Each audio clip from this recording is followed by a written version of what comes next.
We just got a massive Marvel's Wolverine update, and the implications for what's about to come just changed everything. Shut up and take my money. What to do, Direct Nation? I'm back with Super News, bringing you the latest superhero news without wasting your time if you subscribe. So if this information was valuable, hit the like button so it will reach more people, but if it wasn't for you, change it to a dislike. Marvel Spider-Man 2 is still receiving updates and in the news, though not always for good reasons, but at least nobody is still crying about water physics. But now attention is shifting to Insomniac's next release, Marvel's Wolverine, which was initially revealed at the exact same showcase we got our first Spider-Man 2 reveal trailer. But since Spider-Man was the priority, it got a 2023 release window, whereas Wolverine was anyone's guess. Insomniac has grown to be a pretty big studio, and they've been dividing the work between the two projects, with the team responsible for Miles Morales focusing on Wolverine, while everyone else was either working on Spider-Man 2 or their unannounced multiplayer game. And before you get too excited, no, that multiplayer game is not Marvel related, it's an original IP.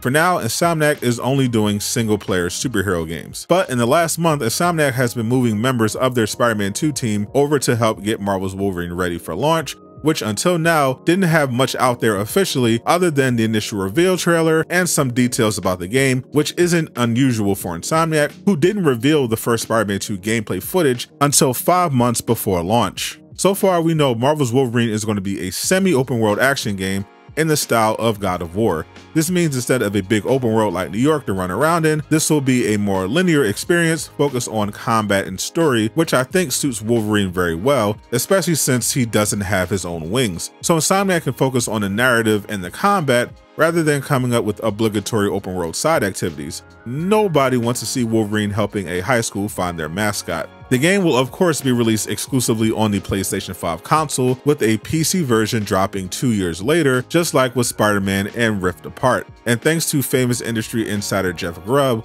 we know the game is targeting a mature rating, which is the only way to properly make a Wolverine game in my opinion. A Wolverine game without blood is like a Batman game without stealth. Nobody wants it. There were also a ton of Easter eggs dropped into that initial trailer, and one of them was recently confirmed by Insomniac Games as true. Behind the bar Wolverine is sitting at, there are several clues about the game and the world, including the name of the bar itself.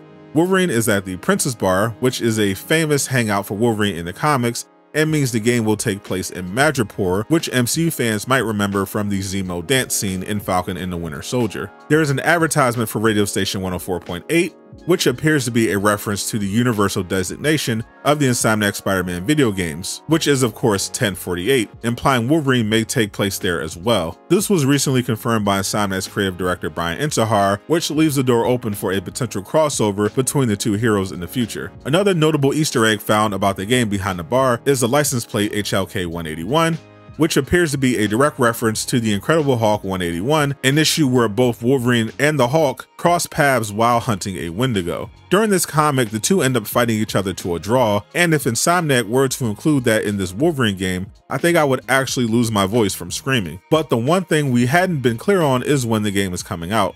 According to Jeff Grubb's initial intel, he thought the game wouldn't be out until 2025, even though Insomniac is targeting 2024. Well, thanks to another apparent leak, it's time to rethink the timeline for this game once again. Internet detectives searching through popular website Artstation, a place where aspiring artists and industry game designers show off their work, noticed the resume of a Vietnamese concept artist had some very interesting things on it. He apparently works with Keyword Studio, a company that's done work for The Quarry, Demon's Souls, and Star Wars Rebels. But according to the recent additions to his resume, Keyword is also apparently working on an unannounced project from Ben Studios, the makers of Days Gone, with a date of 2025, as well as an apparent Last Ronin movie, which would tie into the already announced video game, if true. But the item on his resume that got fans' attention the most was Marvel's Wolverine, which he has listed for 2024 along with some concept art. A 2024 release would almost certainly have to be toward the end of the year. October at the earliest, December at the latest, and even that would be incredibly impressive, though if any studio could pull this off, it would be Insomniac.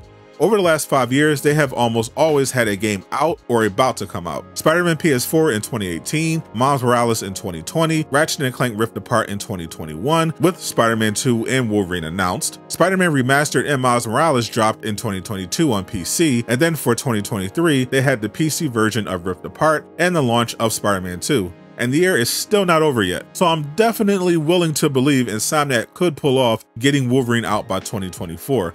Though there is one potentially large problem that could complicate that. Next week will be a vote on a new agreement for union actors in gaming, and if a deal isn't reached, then the video game industry will be next to go on strike. It wouldn't be as big as what affected Hollywood, since only voice work and some mocap would be impacted, and voice work is usually finished relatively early in the process, but it would definitely cause delays to a lot of upcoming projects, like the 3 Marvel games being developed by EA, with the third one being in such early development they haven't even confirmed which hero they're going to base it on yet. So if Wolverine really is intending to launch in 2024, that voice work should be finished, but if not, the project would be held up until an agreement is reached.